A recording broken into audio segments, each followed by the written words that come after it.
Audio on demand from Vision Christian Media. The story. My self-worth was really, really shot. I had trouble with friendships. I had trouble with relating to the opposite sex, but I just thought I was really, not worthy of anything.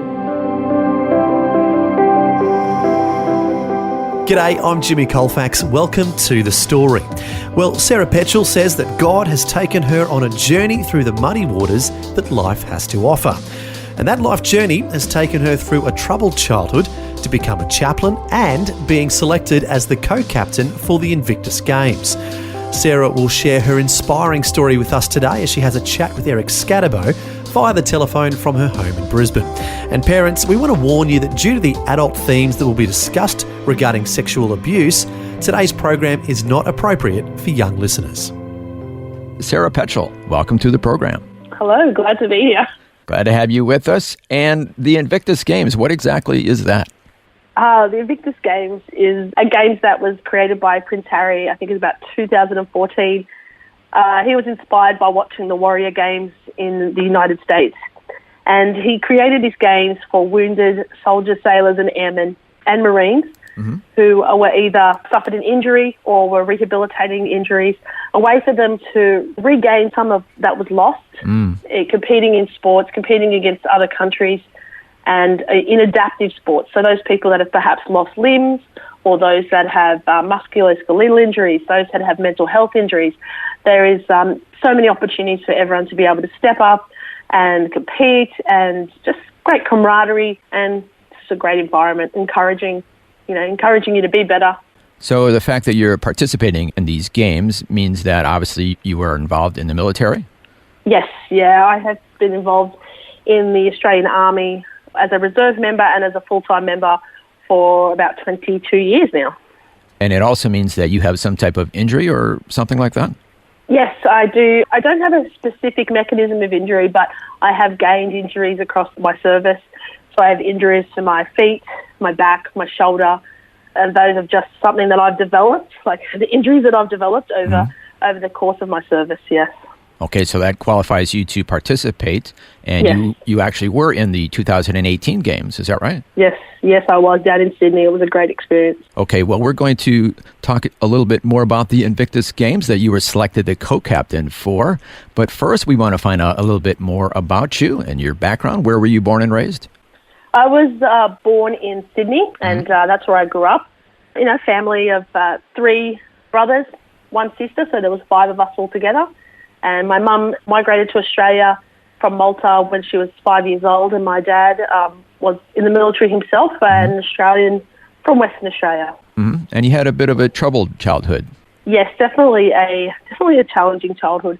I grew up with my mum and my dad both in the home, like they didn't get divorced until later on in life, but they just started out, in life with a lot of animosity between my mum and I, and I can't speak for all, my siblings, of course, but there was a lot of turbulence. I wasn't even sure, if my mum was even happy about being a parent, because there was just a lot of anger and frustration coming from her, and I just never felt like there was a lot of love. My mum really used bullying and fear to rule her kids, and it just made for an environment that just never really felt safe. She was harsh in her punishments, and then at the same time, my dad was like a workaholic. He was away for long hours. He didn't really provide much support to my mum in the household, which probably, exacerbated her frustrations and her inability to manage things. And she was never really one to express love and affection. And my home life was a place where you really had to hide your true feelings and hide what was really going on in you, because there was just no safety there.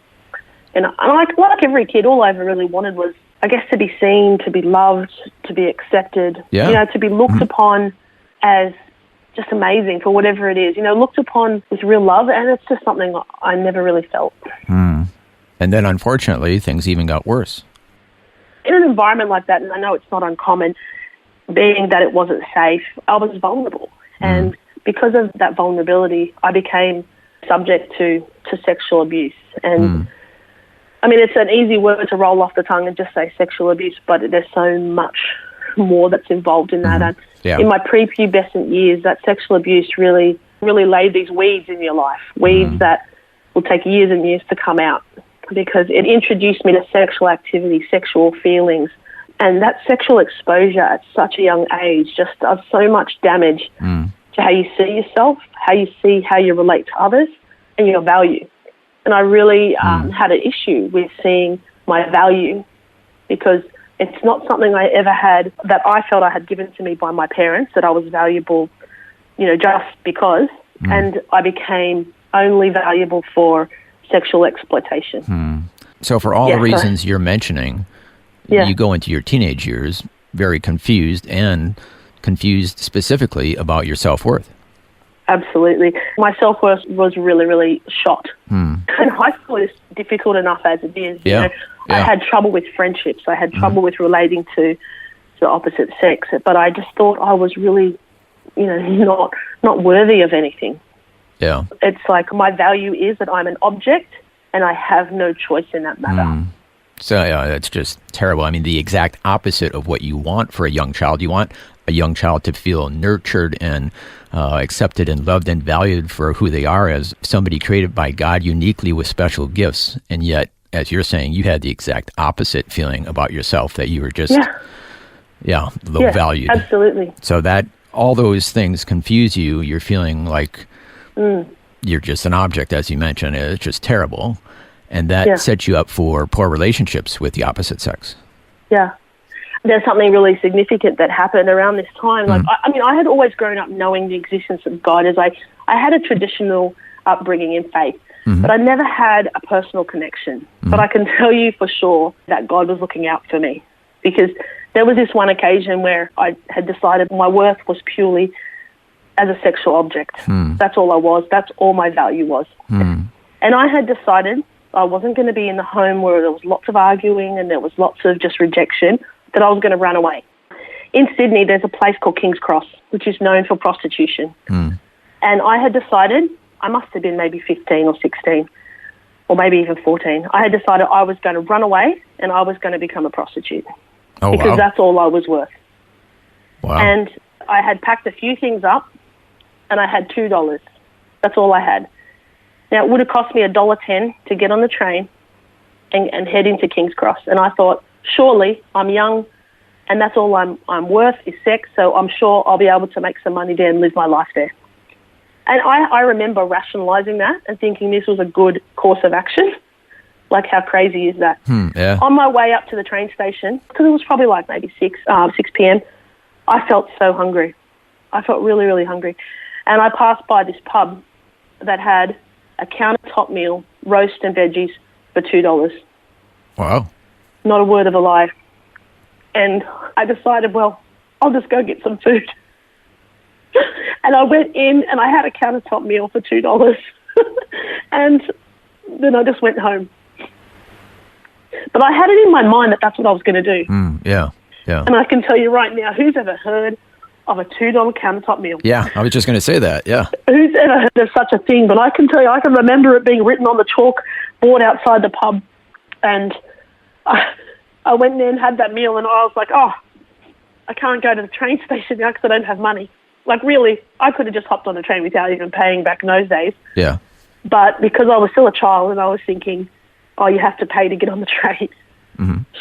I was like, oh, I suppose I better go home now. and so home I went. And, life would have been very different if I just decided to ignore my stomach and get on that train. Yeah. Life would have been, quite different. And God tugged your heart in other ways, is that right? Oh, definitely. There were so many times where I was feeling the presence of God, not actually really knowing that it was the presence of God. As I got older and the animosity at home continued and the rejection and I became an adult, I joined the military, and at the same time I joined the military, I met a man. So this would have been about 18. I met a guy who told me all the right things, who said I was amazing and wonderful and beautiful at first. All the things you wanted to hear. Yes, at first. But what I discovered, he was the same as the upbringing I had.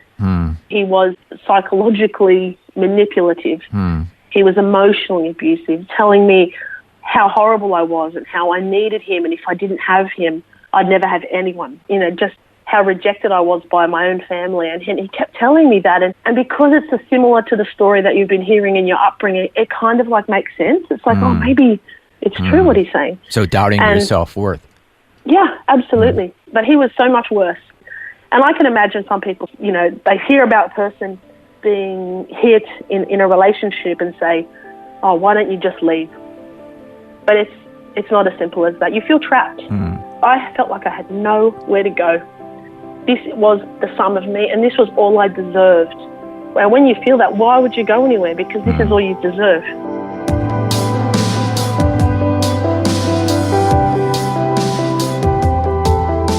You're listening to The Story. Today, Eric Scadabo is chatting with Sarah Petchell, who's overcome a troubled background to become a chaplain and has also been selected as the co-captain for the Invictus Games. We'll hear more of Sarah's inspiring story when we return. If this program has highlighted something you'd like prayer for, we'd love to pray for you. Call 1-800-PRAY-FOR-ME. That's 1-800-772-936. It's a free call. Or text 0401 132 888. Hi, I'm Jimmy Colfax, and this is The Story. Today, Eric Scadabo is chatting with athlete and chaplain Sarah Petchell, who's been selected as the co-captain for the Invictus Games. Before the break, we heard about Sarah's troubled childhood and how this led to her having a low view of herself. Next, we'll hear how in the midst of a dysfunctional, abusive relationship, God gets her attention.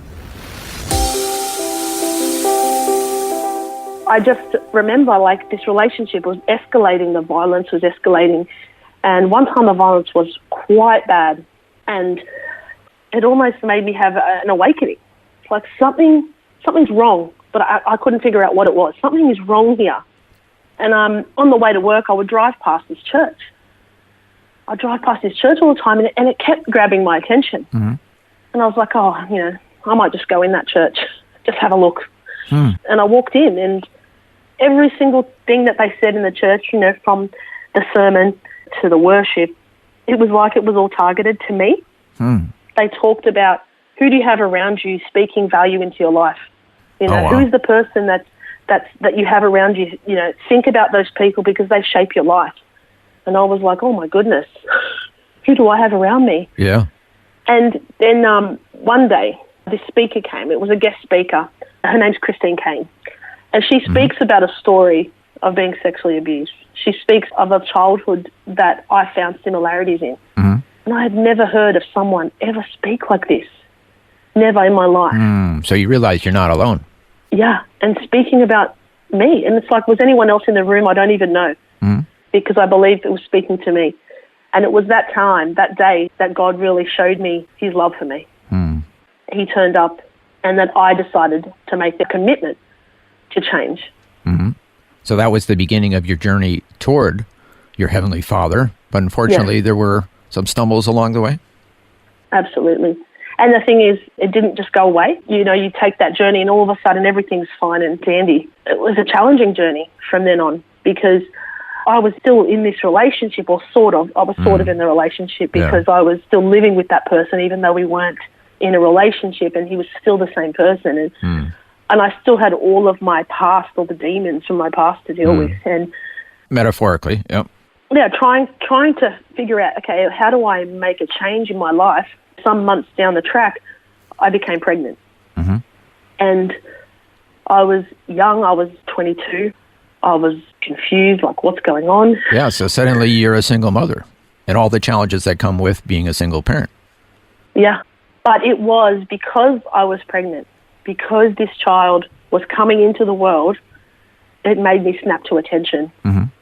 It made me step up and say, hang on, I have an option here. I have a choice. Because this person is coming into the world, this person who is innocent, this person who has value. Because I still was struggling to see any value in myself, but this person has value. So I need to get better for this person. Wow. It's interesting you were able to see the value of a human life in your baby, but not necessarily in yourself at the time. Yeah, because I was too damaged. I was too broken. But this child wasn't. This child was innocent. And because of that child coming into the world, who I now have my son, I had to make changes, and I made them quickly. I did whatever I could do to get myself to a safe place. I knuckled down into church. I just started going to every possible course that they had on offer. I was going to every program, everything that I could do, every course that they ran. I did anger courses because I had lots and lots of anger from my past. Yeah. I just signed up for everything so that I could get myself well. And gosh, there's lots of emotions when you're pregnant, and I had a really dark period of depression and feeling alone and feeling isolated. And I still had that same mother and the same parents that I had to deal with that I had to negotiate around to get myself to a safe place. As my son was growing up, and I started to learn about the love of God through my son. My son is the one who taught me how to love and how to be loved. How's that? I honestly can tell you, I never knew about love until that person came into my life. Is that right? Yeah. And I wanted to go to Bible college. I wanted to commit to my faith. And if I'm going to be in this faith, I'm going to know everything about it or be on a journey to knowing more. Yep. And so, I went to Bible college, which was amazing and challenging because it's not all roses. God works on you in that time, and he pinpoints your character flaws and grows you and shows you that his love is always for you. And I had many times where I would question and argue with God, why did you let these things happen to me? Why did you let me suffer? And through that time in Bible college, he really showed me that he was always there. That's how God started changing me. And that process continues. That hasn't stopped. Oh, yeah. During my time at Bible college and coming to the end, I was offered, some work in the military. And post-Bible college, I actually committed to full-time military because it gave money to my family. I had struggled so much with money and provision through that whole time of my son being young. Times where I just would often have no money for food. And this opportunity came up to earn money in the military, and I took it. And so I started working full-time in the military, and it came to a point where I was then posted to Brisbane. So I came up to Brisbane on a posting with the military, and that's where I worked with the Soldier Recovery Centre. And that's where you are now, in Brisbane? Yes, in Brisbane still, yeah. And I got to work with the Soldier Recovery Centre, which was working with soldiers who are either recovering from serious injury, returning to the workforce, or returning to civilian life. And that really started that whole exposure for me of people who were wounded, injured and ill. And I really enjoyed that work, just seeing people similar to me, people who had so much brokenness, even though theirs was from the military, their service, complex trauma, PTSD, broken people trying to put their lives back together and rediscover who they are. Yeah. Because once you have trauma in your life, you're never going to go back and be that same person. You're a new person, and you've got to discover who that is. Well, I was just thinking you would be uniquely qualified to help these people who are broken after everything you've gone through. Yeah, definitely. And I often had conversations with these guys about their trauma, and they felt comfortable to share it with me. And it's a very personal thing, sharing the vulnerable parts of yourself. And for soldiers who are strong, who are told to be strong, who are told to be fearless and brave, and to be so vulnerable and to be so weak, it doesn't match up. And it's a hard thing to be able to negotiate. And it was such an honour to be able to work with those people. And then sports entered your life? Yes, and when I come up to Brisbane, I had a lot of opportunities in sport. I started playing rugby. I played rugby union for the Army. I played rugby union for the Defence Force. So I was picked from the Army team to become the team with the Army, Navy and Air Force. And that was amazing. I was naturally quite strong. So I got to be involved in that, and that was just excellent, and another element of building my character as a person. And at the same time, I started powerlifting. And for those that don't know what that is, it's squat, bench press, and deadlift. And you just have your 3 best attempts at each of those in a competition. And I found I was good at it naturally. Straight away, I was, on the top 10 in Australia. Oh, wow. getting up to 6th, then 4th, then 2nd, and then for a time I was 1st in Australia. Oh, wow. Yeah, I got to compete overseas at the World Championships, at the Commonwealth Championships, and that was amazing. And I can tell you that God was with me in that, because I felt in my training He was with me. I felt in my competition He was with me, and He uses everything really to teach us. Whatever we put our hands to, He really uses it to teach us about Him and how great His love is for us and how He provides for us. He used all of that to grow my character. And then you became a chaplain? Yes, I left the military full-time because my son was entering high school and I wanted to support him. Being a single mother this whole time, I needed to be able to be there for him. So I just became a reserve member in the military, and then I took up the job as a school chaplain. And I started it's just an estate school, and you're providing social, emotional and spiritual support for children.